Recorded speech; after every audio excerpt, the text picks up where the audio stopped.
नमस्कार, आप देख रहे हैं आर्यन न्यूज में आपके साथ नुपुर सक्सेना। चलिए बुलेटिन की शुरुआत करते हैं उस वक्त की बड़ी खबर के साथ। बड़ी खबर आपको बता रही थी बिजनौर से है, जहां प्रधान प्रत्याशी ने गांव में दबंगई की है। प्रत्याशी ने कई घरों और वाहनों में तोड़फोड़ की है। चुनावी रंजिश के चलते ये आतंक मचाया गया है और तोड़फोड़ में जमकर लाठी डंडे भी चले हैं। मारपीट में कई लोग जख्मी हो गए हैं और ये पूरा मामला थाना धामपुर के गजरौला इलाके का बताया जा रहा है। तो बड़ी जानकारी आप तक पहुंचा रहा है। चुनावी रंजिश की वजह से तोड़फोड़ की गई, जमकर लाठी डंडे चले और मारपीट में कई लोग घायल भी हो गए हैं। और आपको बता दें कि प्रत्याशी ने चुनावी रंजिश के चलते आतंक मचाया था, उसने तोड़फोड़ की और इस मारपीट में कई वाहनों को भी नुकसान पहुंचा है। घरों और वाहनों में तोड़फोड़ की है। गजरौला इलाके का ये पूरा मामला बताया जा रहा है, जहां प्रधान प्रत्याशी ने गांव में दबंगई की है। प्रत्याशी ने कई घरों और वाहनों में तोड़फोड़ की। चुनावी रंजिश के चलते उसने पूरा आतंक मचाया और तोड़फोड़ में जमकर उसने लाठी डंडे भी चलाए। मारपीट में कई लोग घायल हो गए और ये पूरा मामला थाना धामपुर के गजरौला इलाके का बताया जा रहा है।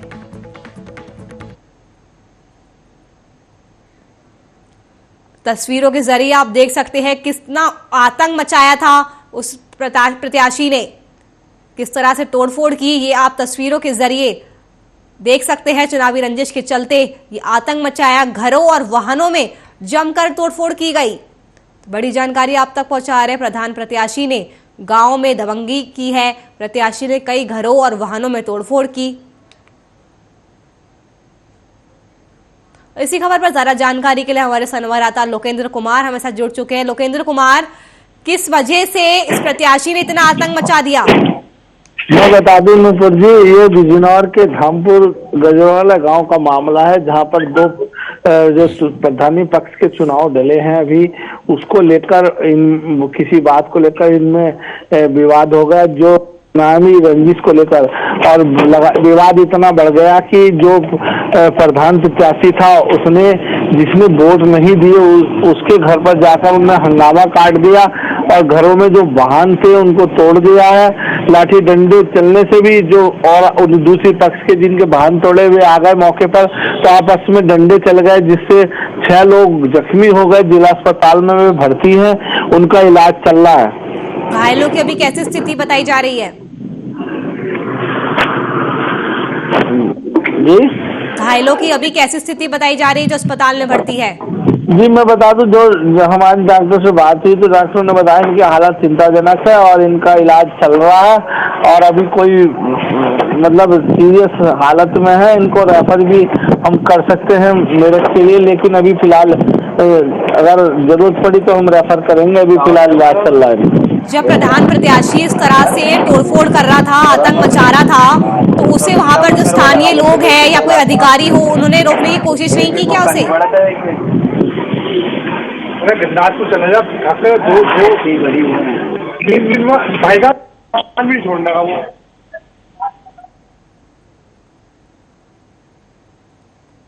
लगता है लोकेंद्र से हमारा संपर्क टूट गया है। तो प्रधान प्रत्याशी ने गांव में दबंगई की।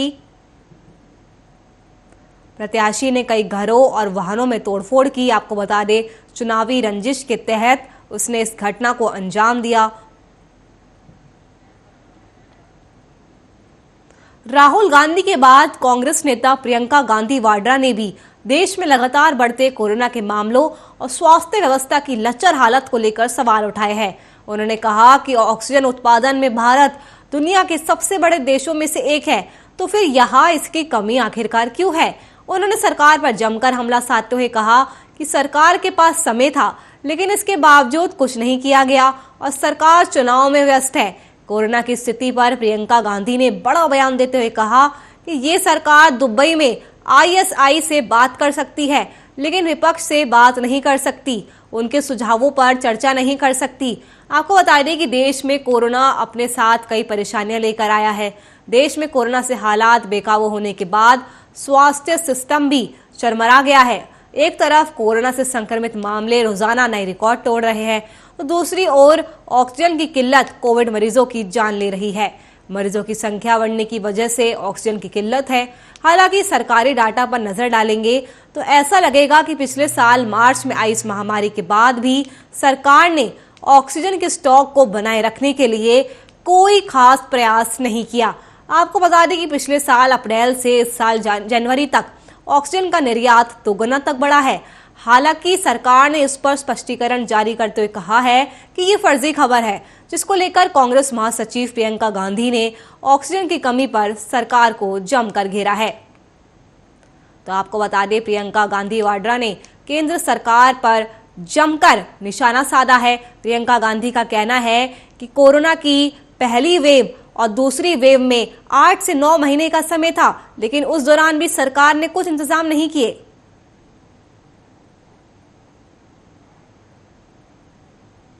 देखिए, रेमडेसिविर आज एक एक जना मांग रहा है, ढूंढ रहा है कि कहां से मिलेगी, कैसे मिलेगी। 1.1 मिलियन रेमडेसिविर इंजेक्शंस वर एक्सपोर्टेड। 1.1 मिलियन रेमडेसिविर के इंजेक्शन का निर्यात हुआ है हिंदुस्तान से पिछले 6 महीनों में, और आज हमारे पास कमी है। आप वैक्सीन्स को लीजिए, सरकार ने 6 करोड़ वैक्सीन एक्सपोर्ट की है पिछले 6 महीने में। ज्यादा पिछले 6 महीने में नहीं, जनवरी से लेकर मार्च तक 6 करोड़ एक्सपोर्ट हुई है हमारे हिंदुस्तान से वैक्सीन। और उसी समय में 3 से 4 करोड़ हिंदुस्तानियों को वैक्सीन दी आपने। तो आपने हिंदुस्तानियों को पहले क्यों नहीं रखा? आपने उनको प्राथमिकता क्यों नहीं दी? अपने पीआर में आप पड़े रहे। इसी खबर पर ज्यादा चर्चा के लिए हमारे साथ राजनीतिक विश्लेषक प्रदीप कादियान जी जुड़ चुके हैं। प्रदीप जी, सबसे पहले आपका स्वागत है आर्य न्यूज पर। Pradeep ji, thank you. प्रदीप जी, जिस तरह से कांग्रेस महासचिव प्रियंका गांधी ने केंद्र सरकार पर निशाना साधा है, प्रियंका गांधी का ये कहना है कि सरकार के पास कोरोना की पहली लहर और दूसरी लहर के बीच 8 से 9 महीने का समय था, लेकिन इसके बावजूद भी सरकार ने कुछ खास तैयारी नहीं की। तो इस पर आपकी क्या प्रतिक्रिया है? देखिए, मैं प्रियंका गांधी जी से बिल्कुल सहमत हूं, क्योंकि आज ही दिल्ली हाई कोर्ट ने केंद्र सरकार को, मोदी जी को, अमित शाह को कड़ी फटकार लगाई है और उन्होंने इतनी बड़ी स्टेटमेंट दी है कि ऑक्सीजन के लिए इंडस्ट्री इंतजार कर सकती है, इंसान नहीं। हम भारत के नागरिकों को मरने नहीं दे सकते। इसका मतलब यह है कि भारत सरकार के पास पिछले 8-9 महीने के दौरान इस महामारी से लड़ने के लिए कोई प्लानिंग नहीं थी। और जो है, अखबारों में भी आज गृह मंत्री राजनाथ जी ने लिखा है, जो मैं कोट कर रहा हूं, कोविड से निपटने के लिए भारत सेना तैयार रहे। इसका मतलब सीधे सीधे ये निकलता है कि भारत सरकार अपने हाथ खड़े कर चुकी है और गृह मंत्री जी, रक्षा मंत्री, तीनों सेनाओं के संपर्क में हैं। और आप देखिए, भारत की नाक वैसे ही कट चुकी है। ब्रिटेन के प्रधानमंत्री भारत के अंदर कोविड की स्थिति को देखते हुए अपना विदेशी दौरा रद्द कर चुके हैं। और आज ही खबर है, दिल्ली के अंदर जो भारत की राजधानी है, ऑक्सीजन कुछ ही घंटों की बची हुई है। और सर गंगाराम हॉस्पिटल जो है, वहां तो मात्र 4 घंटे की बची हुई है। आप सोचिए, ऐसी स्थिति में जब ऑक्सीजन खत्म हो जाएगी, वहां जो पेशेंट अंदर हैं, जिनका ट्रीटमेंट चलन का क्या होगा? मैं कहता हूं, राजनीति को साइड कर दीजिए आप। प्रियंका गांधी जी क्या कह रही हैं, राहुल गांधी जी क्या कह रहे हैं, मोदी जी क्या कह रहे हैं, भारत के नागरिकों का क्या कसूर है कि उनको मरने के लिए छोड़ दिया गया है? प्रदीप जी, सिर्फ ऑक्सीजन की किल्लत ही नहीं, बेड्स की बात करें, वैक्सीन की शॉर्टेज की बात करें, यानी जो हमारी स्वास्थ्य सेवाएं हैं कोरोना की वजह से पूरी तरह से चरमरा चुकी है। जी, बिल्कुल सही कह रहा हूं आपको। आज के ही अखबार में देखिए, हिंदुस्तान टाइम्स और पंजाब केसरी में मोदी जी के माध्यम से कहा गया है, वैक्सीन के आयात पर सीमा शुल्क माफ होगा और वैक्सीन के लिए 4,500 करोड़ रुपए अग्रिम दे दिए गए हैं भारत बायोटेक को और दूसरी कंपनियों को।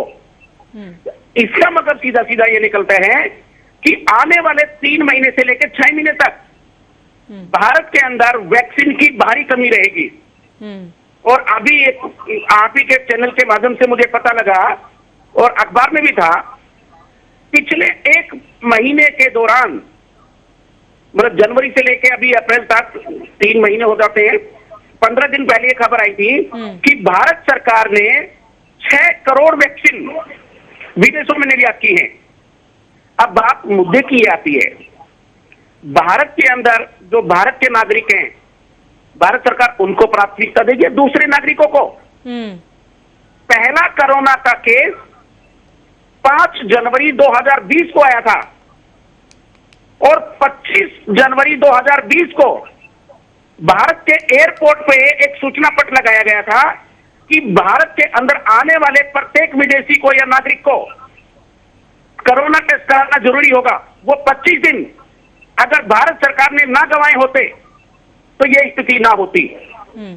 उसके बाद देखिए आप, अमेरिका के राष्ट्रपति भारत के अंदर आते हैं, उनके ऊपर कोई प्रतिबंध नहीं, लाखों आदमियों को वहां पर इकट्ठा किया जाता है, वहां पर कोई टेस्टिंग नहीं होती और उसके बाद ताली बजाई जाती है, थाली बजाई जाती है, दिए जलाए जाते हैं, लेकिन मेडिकल सुविधाओं के नाम पे भारत सरकार के पास ना पहले प्लानिंग नहीं थी और ना आज है।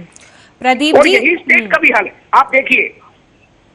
प्रदीप जी, पिछले साल अप्रैल से इस साल जनवरी तक ऑक्सीजन का निर्यात 2 गुना तक बढ़ाया गया, ऐसी रिपोर्ट सामने आई है। हालांकि सरकार कह रही है कि ये फेक खबर है। तो बड़ा सवाल यहाँ पे उठता है, जब अपने देश में कमी है तो एक्सपोर्ट आखिरकार क्यों किया गया, अपने पास क्यों नहीं स्टॉक रखा गया? देखिए मैं सिर्फ इतना कहूंगा, माननीय दिल्ली हाई कोर्ट और सुप्रीम कोर्ट ऑफ इंडिया जब ये कह चुके हैं औद्योगिक घराने और फैक्ट्रियां, इंडस्ट्रीज वेट कर सकती हैं ऑक्सीजन का, ऐसे ही अगर एक्सपोर्ट हुआ है तो वो दुर्भाग्यपूर्ण है और ऐसा नहीं होना चाहिए था। भारत के नागरिकों का जीवन प्राथमिकता होनी चाहिए इस देश की सरकार की, जो नहीं रखी गई है। ये सरकार और दूसरी राज्य सरकार, जहां पर बीजेपी पावर में नहीं है, वहां इनको कोरोना दिखता है। क्या कारण है कि 2.5 लाख से ज्यादा केसेस पर डे आने के बाद भी और बंगाल के अंदर और दूसरे राज्य के अंदर चुनाव नहीं रुक रहे हैं। सीबीएसई की परीक्षाएं रुक सकती हैं, महाकुंभ रुक सकता है, दूसरी शादियों के अंदर या दूसरे समारोह के अंदर लोगों के रिस्ट्रिक्शन हो सकती हैं, लेकिन यहाँ पर चुनाव क्यों नहीं रुक रहे? प्रदीप जी, लेकिन बीजेपी का तो ये कहना है कि देश में कहीं भी वैक्सीन की कमी नहीं है, ऑक्सीजन की कमी नहीं है, राज्य सरकारें सियासत कर रही है, विपक्ष सियासत कर रहा है। गृह मंत्री जी कह रहे हैं कि सेना को तैयार रहना चाहिए, दिल्ली के मुख्यमंत्री कह रहे हैं, उत्तर प्रदेश के मुख्यमंत्री कह रहे हैं और गंगाराम हॉस्पिटल के सीएमओ साहब कह रहे हैं, तो ये सब झूठ थोड़ी बोल रहे हैं? आप ये बताइए। बिल्कुल।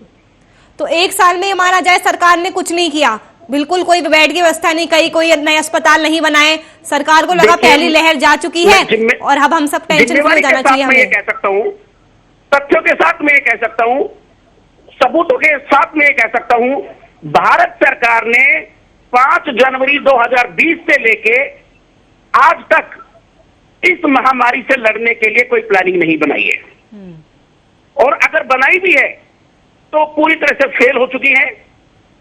कोई दिशा निर्देश नहीं है और भारत के नागरिकों को इस सरकार ने मरने के लिए छोड़ दिया है। और ऐसी स्थिति है, लखनऊ के अंदर शमशान घाट को शेड लगा के ढक दिया गया है कि वहां पर डेड बॉडी दिखाई न दे जलती हुई। कितना दुर्भाग्यपूर्ण है। बड़ा सवाल यहाँ पे ये भी उठता है कि सरकार ने ऑक्सीजन को स्टॉक को बनाए रखने के लिए कुछ भी खास कदम नहीं उठाए। यही तो हमारे देश की जो सरकार है उसके ऊपर आरोप लग रहे हैं। माननीय सर्वोच्च न्यायालय, दिल्ली हाई कोर्ट और दूसरे हाई कोर्ट, आप समझिए, इलाहाबाद हाई कोर्ट ने एक आदेश पारित किया कि वो 5 सिटी जहां पर कोरोना की स्थिति खराब है वहां पर आंशिक तौर पे लॉकडाउन लगा दिया जाए। योगी जी ने कहा हम लॉकडाउन नहीं लगाएंगे। क्या मुख्यमंत्री जी और उत्तर प्रदेश की सरकार कानून से भी ऊपर हो गए? अगर वो लॉकडाउन नहीं लगाएंगे तो वहां पर आदमी क्यों मर रहे हैं? वहां पर ऑक्सीजन की कमी क्यों है? और दूसरा आप समझिए, केंद्रीय मंत्री वीके सिंह जी ट्वीट करते हैं, मेरे भाई को कोरोना हो गया है और मुझे गाजियाबाद में बेड नहीं मिल रहा है, कृपया मेरी मदद की जाए। जब वो ट्विटर पे ट्रोल हुए तो उनको अपना ये ट्वीट वापस लेना पड़ा। ये खुद कहानी बयां करते हैं, जो सच्चाई है उसके ऊपर पर्दा डालने का काम किया है बीजेपी सरकार ने और केंद्र सरकार ने। सिचुएशन बहुत बुरी है, जो आंकड़े दिखाए जा रहे हैं वो उससे 5 गुना या 10 गुना ज्यादा है। मैं रोहिणी कोर्ट में अभी 2 दिन पहले वैक्सीनेशन सेंटर के इनॉग्रेशन पे था। वहां पर एक डॉक्टर ने अपना नाम ना बताने की स्थिति में हमारे को बताया कि सर, जो कोरोना का टेस्ट भी हो रहा है, आज अगर मैं टेस्ट करा रहा हूं तो उसकी रिपोर्ट 1 हफ्ते के बाद आ रही है। उस 1 हफ्ते के दौरान वो पेशेंट कितने आदमियों से मिल रहे हैं, ये काउंट कौन करेगा? मतलब टेस्टिंग की कमी भी है और जो रिपोर्ट है वो भी 1 हफ्ते की देरी तक आ रही है। जी चलिए प्रदीप जी, आपका बहुत बहुत धन्यवाद हमारे साथ इस खास चर्चा में जुड़ने के लिए।